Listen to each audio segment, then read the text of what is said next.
اتنے خوش ہو جاتے ہیں کہ فرائض چھوڑ دیتے ہیں۔ تو یہ حدیث میں دونوں باتیں ایک ساتھ آ رہی ہیں، آپ غور سے سنیے نفل کی اہمیت، غور سے سنیے۔ نبی اکرم صلی اللہ علیہ وسلم فرماتے ہیں، اور بخاری کی روایت ہے، اللہ تعالیٰ فرماتا ہے، حدیث قدسی ہے، اللہ تعالیٰ فرماتا ہے جو شخص میرے دوست سے دشمنی کرتا ہے میں اس کے خلاف اعلان جنگ کر دیتا ہوں۔ کیا فرمایا اللہ تعالیٰ؟ جو میرے دوست سے دشمنی کرتا ہے میں اس کے خلاف اعلان جنگ کر دیتا ہوں۔ مطلب جو اللہ کے ولی ہوتے ہیں، اور یقین اللہ کے ولی ہوتے ہیں، اللہ کے دوست ہوتے ہیں، یاد رکھیے اللہ کے ولی ہوتے ہیں، تو اللہ تعالیٰ فرما رہا ہے جو میرے دوست سے دشمنی کرتا ہے، اور اللہ کے دوست کون ہے؟ جو تقوی اختیار کرتے ہیں، ایمان والے ہونا پہلی شرط، وہ تقوی اختیار کرتے ہیں اور ہر کام سنت کے مطابق کرتے ہیں، ٹھیک ہے؟ تو بہرحال ورنہ میں اس لیے کہہ رہا ہوں اللہ کے دوست، ورنہ ہمارے پاس جو سنت کی مخالفت کرتا ہے، نماز کبھی نہیں پڑھتا، تقوی تو ہے نہیں دور دور تک، اس کو ولی مانتے ہیں، اس لیے میں وضاحت کر رہا ہوں۔ ایمان والا جیسا حق ہے، تقوی اختیار کرنے والا انسان اور سنت کے مطابق اعمال کرنے والا۔ تو بہرحال اللہ تعالیٰ فرما رہا ہے جو میرے دوست سے دشمنی کرتا ہے میں اس سے اعلان جنگ کرتا ہوں۔ اب اندازہ لگائیے، اللہ کا جو دوست ہوتا ہے اس کو اگر دنیا میں کوئی چھیڑتا ہے یا اس سے دشمنی کوئی کرتا ہے، اللہ تعالیٰ اس کے خلاف اعلان جنگ کر دیتا ہے۔ کیسے کرتا ہے؟ وہ جس نے دیکھا نتیجے اس کو سمجھ میں آتے ہیں۔ انبیاؤں کے ساتھ جس نے برا سلوک کیا ان کے نتیجے دیکھ لیجئے، صحابہ کے ساتھ جس نے برا سلوک کیا کیسی کیسی موتیں مرے ان کی زندگی دیکھ لیجئے، سلف صالحین پہ جس نے ظلم کیا ان کی زندگیوں کا مطالعہ کرے، خاص طور سے ان کی موتیں دیکھے، اور اس کے بعد معصوم مسلمانوں پہ جس نے بھی ظلم کیا ان کی زندگی کی حالت دیکھے، آپ کہیں گے واقعی میں اللہ تعالیٰ کیسا بدلہ لیتا ہے۔ چونکہ اللہ تعالیٰ جب دشمنی لیتا ہے اس کے خلاف تو وہ دشمنی واقع میں نبھاتا بھی ہے، سمجھ رہے آپ بات کو؟ ہر طرف سے اس کو جو ہے چت کر دیتا ہے اس دنیا کی زندگی میں۔ تو بہرحال اللہ تعالیٰ فرما رہا ہے جو شخص میرے دوست سے دشمنی کرتا ہے اس کے خلاف میں اعلان جنگ کرتا ہوں۔ تو ایک بات ہمیشہ ذہن میں رکھنی چاہیے، اللہ کے نیک بندوں کے خلاف کوئی چال نہیں چلنا چاہیے، اس لیے کہ جب ہم اللہ کے نیک بندوں کے خلاف چال چلتے ہیں در حقیقت اللہ ہمارے خلاف اعلان جنگ کر دیتا ہے۔ پھر ہوتا ہے نا بہت سارے لوگ، نیک لوگ خواہ تنگ کرتے ہیں زمین کے معاملات میں، اس میں احتیاط کرنا چاہیے، آپ خطرناک زون میں جا رہے ہیں، آپ کو تکلیف ہو سکتی ہے، ٹھیک ہے؟ آگے آئیے سنیے، اللہ تعالیٰ فرماتا ہے اور میرا بندہ سب سے زیادہ میرا تقرب اس چیز کے ساتھ حاصل کرتا ہے جسے میں نے فرض کیا ہے۔ اللہ تعالیٰ فرما رہا ہے میرا بندہ سب سے قریب مجھ سے تب ہوتا ہے جب وہ میری فرض کردہ چیزوں کو پورا کرتا ہے۔ اللہ تعالیٰ فرما رہا ہے میرا بندہ میرے سب سے قریب کب آتا ہے؟ جب وہ چیز کرتا ہے جو میں نے اس پر فرض کی ہے۔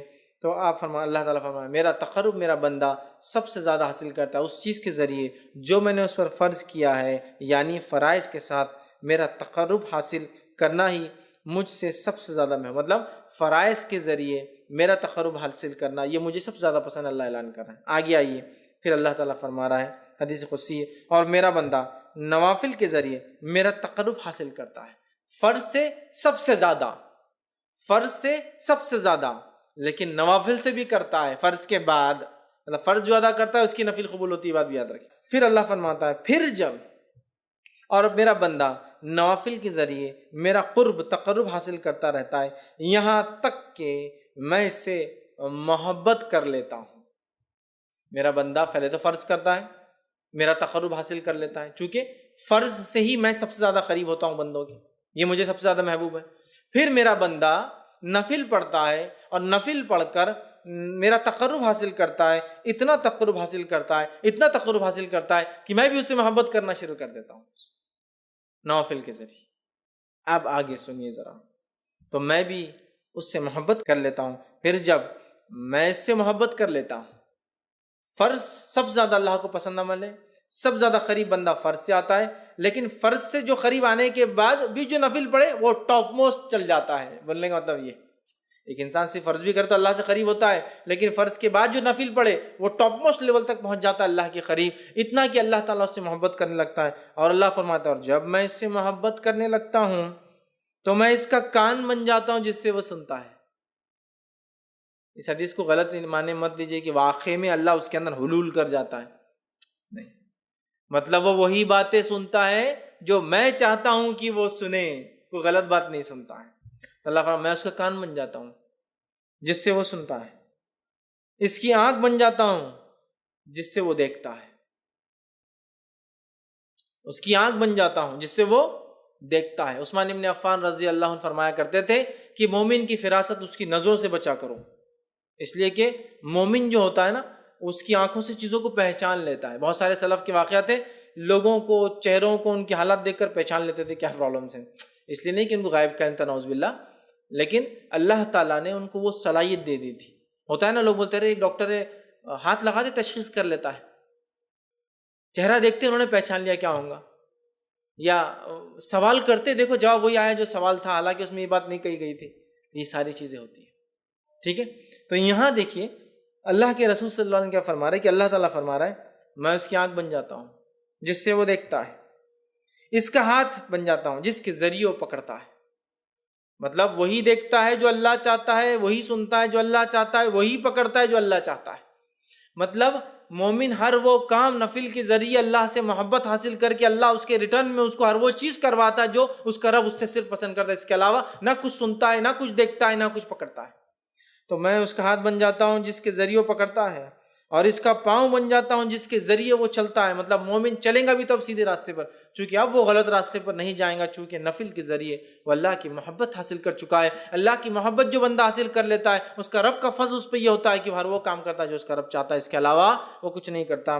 یہاں جو ہے اس سے وہ چلتا ہے، ان تمام اعضاء کو اپنی اطاعت میں لگا دیتا ہے، اور اگر وہ مجھ سے سوال کرتا ہے تو میں ضرور بھی ضرور اس کو عطا کرتا ہوں۔ اگر وہ مجھ سے سوال کرتا ہے تو میں ضرور بھی ضرور اس کو عطا کرتا ہوں۔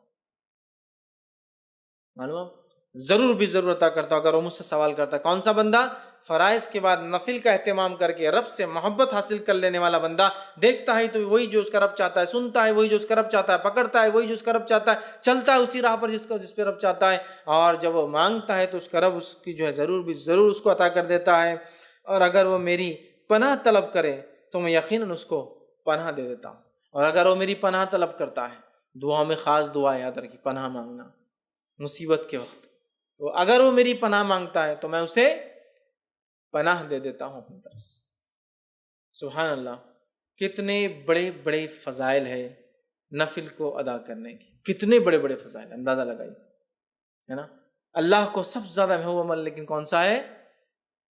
فرض ہے، یاد رکھیے، فرض نماز، مال میں فرض عبادت زکوٰۃ، ہے نا۔ اس کے بعد اللہ تعالیٰ نے رمضان کے ایک مہینے کے روزے، اس کے بعد حج، سب سے زیادہ محبوب عمل۔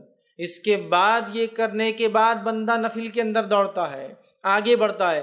فرض نماز کے بعد نفل نماز، فرض زکوٰۃ کے بعد نفلی زکوٰۃ، فرض روزوں کے بعد نفلی روزے، فرض حج کے بعد نفلی عمرے، نفلی حج بولتے ہیں اس کو حج صغیر، چھوٹا حج، وہ کرتا ہے تو اللہ سے اتنا قریب ہوتا ہے کہ اللہ محبت کرنے لگتا ہے۔ جب اللہ محبت کرنے لگتا ہے تو وہ جو دیکھتا ہے وہ جو اس کا رب چاہتا ہے، وہی سنتا ہے جو اس کا رب چاہتا ہے، وہی اس کے ہاتھ پکڑ دے اس کا رب چاہتا ہے، اسی راہ پر چلتا ہے، قدم چلتے ہیں جو اس کا رب چاہتا ہے۔ اور پھر جب اپنے رب سے مانگتا ہے اس کا رب اس کو پورا، اس کی دعاؤں کو پورا کرتا ہے۔ اور جب وہ پناہ طلب کرتا ہے تو اللہ تعالیٰ اس کو پناہ عطا کر دیتا ہے۔ میں سمجھتا ہوں بہت بڑے بڑے فضائل، یہ بخاری کی روایت تھی، ہمیں پتہ چلے اس کے اندر کہ نفلی نماز کے ادا کرنے سے جو ہوتے ہیں، جس میں سب سے اہم چیز جو پتہ چلی وہ یہ ہے کہ بندہ اللہ سے قریب ہو جاتا ہے، اتنا قریب کہ ہر چیز جو اس کا رب چاہتا ہے وہی وہ کرتا ہے، اس سے ہٹ کر نہ کوئی چیز سنتا ہے، نہ دیکھتا ہے، نہ پکڑتا ہے، نہ اس راہ پر چلتا ہے۔ ہم میں سے ہر شخص چاہتا ہے ہم نیک بنے، اور پتہ نہیں لوگوں نے ولایت حاصل کرنے کی کون کون سے ذریعے بنا لیے، اور یہ اللہ کے ولی ہے، چونکہ شروع میں اللہ نے کیا کہہ دیا کہ اللہ کے رسول فرماتے ہیں، اللہ تعالیٰ فرماتے جو شخص میرے دوست سے دشمنی کرتا ہے میں اس سے اعلان جنگ کرتا ہوں۔ اور پھر آگے اس کی بات صفت دوست کون ہے؟ فرائض کے ذریعے نزدیک پہنچتا ہے، نفل کر کے اللہ کا قرب اور محبت حاصل کر لیتا ہے، پھر نفل حاصل کر کے پھر وہ جو مانگتا اللہ پوری کر دیتا ہے، جب پناہ مانگتا اللہ پناہ دے دیتا ہے۔ ہم سب چاہتے ہیں نیک بنے، ہم سب چاہتے ہیں اللہ ہماری دعاؤں کو قبول کرے، ہم سب چاہتے ہیں کہ جب ہم اللہ سے جو مانگے اللہ دے دے، تو ہمیں بھی پھر اللہ تعالیٰ کو پہلے راضی کرنا ہو۔ ارے دنیا کے اندر تو پتہ نہیں کتنی چاپلوسیاں لوگوں کو کرنا پڑتی چھوٹے چھوٹے کام نکالنے کے لیے، ہاں کتنی چاپلوسیاں کرنا پڑتی ہیں۔ اللہ تعالیٰ آپ سے چاپلوسی نہیں چاہتا، اخلاص چاہتا ہے۔ اخلاص، چاپلوسی میں کیا ہوتا ہے؟ اخلاص نہیں ہوتا ہے، اخلاص چاہتا ہے، اور اخلاص کے ساتھ فرض عبادت اور نفل میں اضافہ کرو، اللہ تعالیٰ ہم کو دیں گا۔ ادھر کی بہت سے لوگ بولتے ہیں ارے یہ کیا بات ہوئی، کیا بات اللہ تعالیٰ دیں گا تو اس کا مطلب یہ کہ ہم کو کوشش نہ کریں۔ کوشش کرنا ہے، لیکن تم لاکھ کوشش کرنے کے بعد بھی حاصل نہیں کر پاتے ہو نا چیزوں کو، لیکن جب اللہ کو ہم راضی کر لیں گے نا، تھوڑی کوششیں بڑے بڑے کام نکال دیں گی۔ تھوڑی کوششیں بڑے بڑے کام نکال دیں گی، اور اس کے بعد بھی اگر کوئی تکلیف آئے تو پھر وہ اللہ کی طرف سے آزمائش ہے، صبر کے ساتھ استقامت کے ساتھ ڈٹ کر مقابلہ کیجیے، دنیا اور آخرت میں اس سے درجات بلند ہوں گے اور اجر ملے گا۔ سمجھ رہے ہیں بات؟ یہ بات کو سمجھنے کی ضرورت ہے، یہ بات کو سمجھنے کی ضرورت ہے۔ تو اللہ سے قریب ہونا ہے۔ دنیا میں ہم کام نکالنے کے لیے سب کچھ کرتے ہیں لوگوں سے، اگر ہم چاہتے ہیں کہ ہمارا کام عرش والا کر دے، دنیا کی ساری مصیبت، مشکلیں، پریشانی حل، اور موت کی اور موت کے بعد کی اور آخرت کی وہ تمام چیزیں، تو پھر ہم جو ہے آسمان والے کو راضی کر لیں۔ ہو سکتا ہے دنیا والے ناراض ہو جائے، اس سے کوئی مسئلہ نہیں، لیکن اللہ راضی ہو جائے۔ لیکن ہمارا معاملہ یہ ہے کہ ہم اللہ کو ناراض کرنا چاہتے اور دنیا والوں کو راضی کرنا چاہتے، تو اللہ تعالیٰ بھی پھر انہی کے سامنے ہم کو جھکاتا رہتا ہے۔ تو اللہ کے نیک بندوں کی صفت آ گئی۔